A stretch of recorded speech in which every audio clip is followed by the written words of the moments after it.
नमस्कार। आइए सुनते हैं सोमनाथ ज्योतिर्लिंग की कहानी। शिव पुराण के अनुसार सोमनाथ ज्योतिर्लिंग भगवान शिव का प्रथम ज्योतिर्लिंग है। यह मंदिर गुजरात राज्य के सौराष्ट्र क्षेत्र में स्थित है। ऐसी मान्यता है कि इस शिवलिंग की स्थापना स्वयं चंद्रदेव ने की थी। पुराणों में सोमनाथ ज्योतिर्लिंग की स्थापना से संबंधित कथा इस प्रकार है। जब प्रजापति दक्ष ने अपनी सभी 27 पुत्रियों का विवाह चंद्रमा के साथ कर दिया तो वे बहुत प्रसन्न हुए।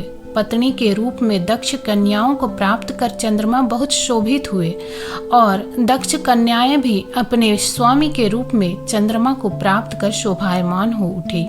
चंद्रमा की उन 27 पत्नियों में रोहिणी उन्हें सबसे ज्यादा प्रिय थी, जिसको वे विशेष आदर तथा प्रेम करते थे।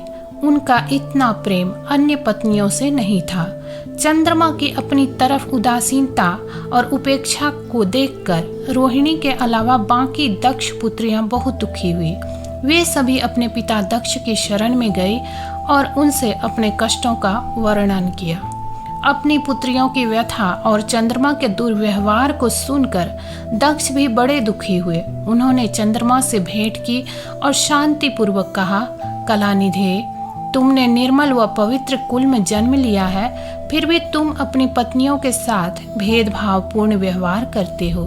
तुम्हारे आश्रय में रहने वाली जितनी भी स्त्रियां हैं, उनके प्रति तुम्हारे मन में प्रेम कम और अधिक ऐसा सौतेला व्यवहार क्यों है? तुम किसी को अधिक प्यार करते हो और किसी को कम प्यार देते हो। ऐसा क्यों करते हो? अब तक जो व्यवहार किया है वह ठीक नहीं है, फिर अब आगे ऐसा दुर्व्यवहार तुम्हें नहीं करना चाहिए। जो व्यक्ति आत्मीय जनों के साथ विषमतापूर्ण व्यवहार करता है उसे नरक में जाना पड़ता है। इस प्रकार प्रजापति दक्ष ने अपने दामाद चंद्रमा को प्रेम पूर्वक समझाया और ऐसा सोच लिया कि चंद्रमा में सुधार हो जाएगा। उसके बाद प्रजापति दक्ष वापस चले गए। इतना समझाने पर भी चंद्रमा ने अपने ससुर प्रजापति दक्ष की बात नहीं मानी। रोहिणी के प्रति अतिशय आसक्ति के कारण उन्होंने अपने कर्तव्य की अवहेलना की तथा अपनी अन्य पत्नियों का कुछ भी ख्याल नहीं रखा और उन सभी से उदासीन रहे। दोबारा समाचार प्राप्त कर प्रजापति दक्ष बड़े दुखी हुए। वे पुनः चंद्रमा के पास आकर उन्हें उत्तम नीति के द्वारा समझाने लगे। दक्ष ने चंद्रमा से न्यायोचित वर्ताव करने की प्रार्थना की। बार बार आग्रह करने पर भी चंद्रमा ने अवहेलना पूर्वक जब दक्ष की बात नहीं मानी, तब उन्होंने शाप दे दिया। दक्ष ने कहा कि मेरे आग्रह करने पर भी तुमने मेरी अवज्ञा की है, इसलिए तुम्हें क्षय रोग हो जाए। दक्ष द्वारा शाप देने के साथ ही क्षण भर में चंद्रमा क्षय रोग से ग्रसित हो गए। उनके क्षीण होते ही सर्वत्र हाहाकार मच गया। सभी देवगण तथा ऋषिगण भी चिंतित हो गए। परेशान चंद्रमा ने अपनी अस्वस्थता तथा उसके कारणों की सूचना इंद्र आदि देवताओं तथा ऋषियों को दी। उसके बाद उनकी सहायता के लिए इंद्र आदि देवता तथा वशिष्ठ आदि ऋषिगण ब्रह्मा जी की शरण में गए।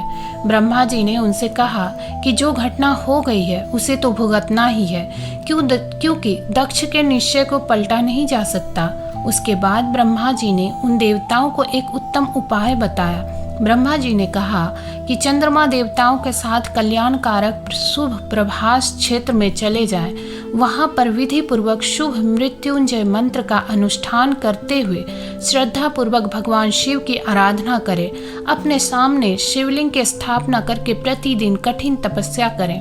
इनकी आराधना और तपस्या से जब भगवान भोलेनाथ प्रसन्न हो जाएंगे तो वे इन्हें क्षय रोग से मुक्त कर देंगे। पितामह ब्रह्मा जी की आज्ञा को स्वीकार कर देवताओं और ऋषियों के संरक्षण में चंद्रमा देव मंडल सहित प्रभास क्षेत्र में पहुंच गए। वहां चंद्रदेव ने मृत्युंजय भगवान की अर्चना वंदना और अनुष्ठान प्रारंभ किया। वे मृत्युंजय मंत्र का जप तथा भगवान शिव की उपासना में तल्लीन हो गए। ब्रह्मा की ही आज्ञा के अनुसार चंद्रमा ने 6 महीने तक निरंतर तपस्या की और वृषभ ध्वज का पूजन किया। 10 करोड़ मृत्युंजय मंत्र का जप तथा ध्यान करते हुए चंद्रमा स्थिर चित्त से वहां निरंतर खड़े रहे। उनकी उत्कट तपस्या से भक्त वत्सल भगवान शंकर प्रसन्न हो गए। उन्होंने चंद्रमा से कहा, चंद्रदेव, तुम्हारा कल्याण हो।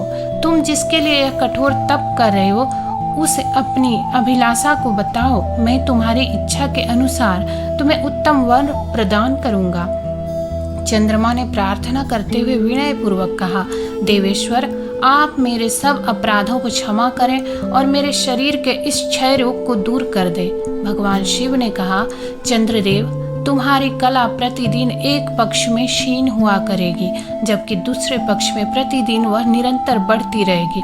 इस प्रकार तुम स्वस्थ और लोक सम्मान के योग्य हो जाओगे। भगवान शिव का कृपा प्रसाद प्राप्त कर चंद्रदेव बहुत प्रसन्न हुए। उन्होंने भक्ति भाव पूर्वक शंकर की स्तुति की। ऐसी स्थिति में निराकार शिव उनकी दृढ़ भक्ति को देखकर साकार लिंग रूप में प्रकट हुए और संसार में सोमनाथ ज्योतिर्लिंग के नाम से प्रसिद्ध हुए।